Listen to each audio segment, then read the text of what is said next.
अस्सलामुअलैकुम। अच्छा देखा, 888 का गरम बचा कचरा जो होता है विंटर वाला स्टॉक, इसका कंटेनर आ गया।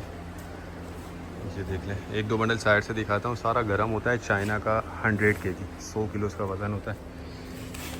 माल देख लें माशाल्लाह बहुत ज़बरदस्त होता है। 888 कंपनी का माल अपने नाम से बिकता है, मशहूर कंपनी है। बाकी बचा कचरा है ये विंटर वाला। इनमें ये है कि जैकेट, हुड, पजामे, high neck, T shirt, sweater, तमाम चीज़ें जो है इसके अंदर मिक्स निकलती है। और माल इसका बहुत ज़बरदस्त होता है। 100 kg वज़न होता है बंडल का।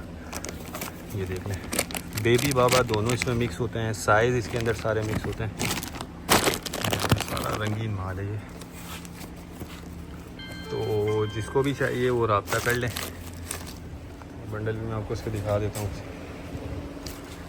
ये देखें, माल माशाल्लाह ज़बरदस्त है और रंगीन माल है। ये देखें, ठीक है। रेट के हवाले से बता दूँ, रेट जो है 11,000 रुपये है। 100 किलो बंडल का वज़न होता है। और बाकी देखें, ये प्री लव्ड आइटम है, लंडे वाला है। इसमें अच्छा बुरा सब निकलता है।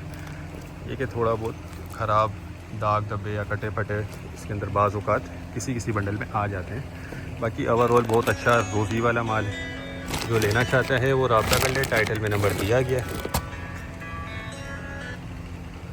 उम्मीद करता हूँ वीडियो आपको पसंद आई होगी। नेक्स्ट वीडियो तक के लिए हमें इजाज़त दीजिए। अल्लाह हाफ़िज़।